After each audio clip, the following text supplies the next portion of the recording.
Welcome to Deepa's kitchen. அனைவருக்கும் வணக்கம். இன்னைக்கு வந்துட்டு பன்னீர் எக் ஃப்ரைட் ரைஸ் எப்படி செய்யறதுன்னு சொல்லி பார்க்கலாம். அதுக்கு முன்னாடி தீபாஸ் கிச்சனை சப்ஸ்கிரைப் பண்ணாதவங்க சப்ஸ்கிரைப் பண்ணிக்கோங்க. கூடவே அந்த பெல் ஐக்கானை கிளிக் பண்ணிக்கோங்க. ரொம்ப சிம்பிளான ஹெல்த்தியான ரெசிபி எப்படி செய்யறதுன்னு சொல்லி பார்க்கலாம்.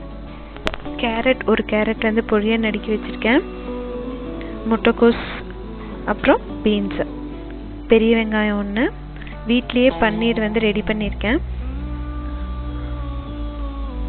ஒரு சின்ன கப்பில் ஒரு 100 கிராம் பன்னீர் அளவுக்கு, பெப்பர், மிளகாத்தூள், உப்பு.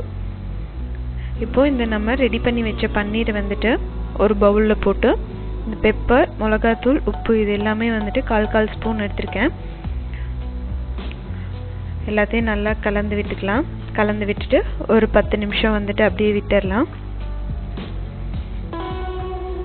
நான் வந்து பன்னீர் எப்படி வீட்லயே தயார் பண்ணுறதுன்னு சொல்லிட்டு வீடியோ ஆல்ரெடி போட்டிருக்கேன். அதோட லிங்க் வந்து டிஸ்கிரிப்ஷனில் கொடுத்துருக்கேன், பார்த்துக்கோங்க. இதை ஒரு 1/4 மணி நேரம் அப்படியே மூடி வச்சுருவோம். இப்போது கடாயில் எண்ணெய் ஊற்றிக்கலாம். கொஞ்சம் எண்ணெய் ஜாஸ்தி இருந்தால் நல்லா தான் இருக்கும். நம்ம ஃபஸ்ட்டு அந்த ஊற்றின எண்ணெயிலே வந்து இந்த பன்னீரை தனித்தனியாக எடுத்து போடுங்க. அப்படியே வந்து கப்போடையும் வந்து குப்புன்னு கொட்டிட வேண்டாம். ஸ்டார்டிங்கில் செய்யல வந்து கொஞ்சம் வந்து உதுத்தல் மாதிரி வரும். நீங்கள் பன்னீர் வீட்டில் செஞ்சு பழகிட்டிங்கன்னா இந்த மாதிரி நல்லா ஸ்கொயர் ஷேப்பில் வந்துட்டு சூப்பராக க்யூப்ஸாட்ட வந்துடும். இந்த மாதிரி நல்லா ஃப்ரை பண்ணி எடுத்துக்கோங்க, எல்லா பக்கம் பொன்னிறமாக ஆகிற மாதிரி. அதே ஆயிலில் பெரிய வெங்காயம் ஒன்று கட் பண்ணி வச்சதை போட்டுக்கலாம். பெரிய வெங்காயம் நல்லா ஃப்ரை ஆனதையும் இஞ்சி பூண்டு பேஸ்ட் வந்து ஒரு டீஸ்பூன் அளவுக்கு போட்டுக்கலாம். அது நல்லா வதங்கின பிறகு சில்லி சாஸ் ஒரு ஸ்பூன் போட்டுக்கலாம். சோயா சாஸ் ஒரு ஸ்பூன். இதுவும் வந்துட்டு நல்லா வதக்கி விட்டுருங்க. இப்போது நம்ம அரிஞ்சு வச்ச 3 காயையும் வந்துட்டு ஒன்று ஒன்றா ஆட் பண்ணிக்கலாம்.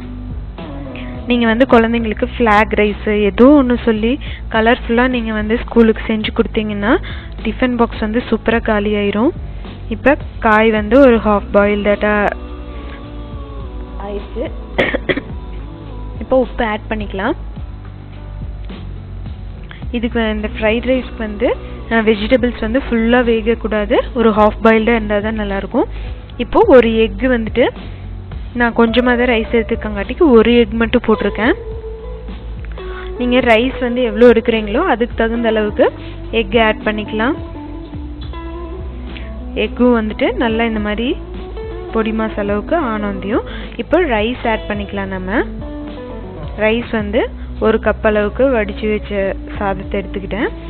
நல்லா பெசரி விட்டுக்கலாம். இப்போ நம்ம அந்த பொரிச்சு வச்ச பன்னீரையும் இதில் ஆட் பண்ணிக்கலாம். ஆட் பண்ணி நல்லா மிக்ஸ் பண்ணிக்கலாம்.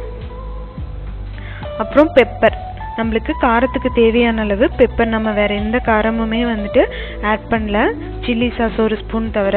அதனால் அதையும் ஆட் பண்ணிவிட்டு ஃபைனலாக கொத்தமல்லி இலை தூவி இறக்கிடலாம். ரொம்ப சிம்பிளான ரெசிபி. குயிக்காக வந்துட்டு ஒரு 10 மினிட்ஸ்க்குள்ளே ரெடி பண்ணிடலாம். குழந்தைங்களுக்கு வந்துட்டு நல்லா கலர்ஃபுல்லாக ஃப்ளாக் ரைஸு, பன்னீர் ரைஸ் ஏதோ ஒன்று சொல்லி நீங்கள் வந்து கொடுத்து அனுப்பிச்சிங்கன்னா பாக்ஸ் வந்து ஃபுல்லாக காலியாகி தான் வரும். பெப்பர் மட்டும் போடுறங்காட்டிக்கு காரமும் இல்லாமல் சூப்பராக இருக்கும்.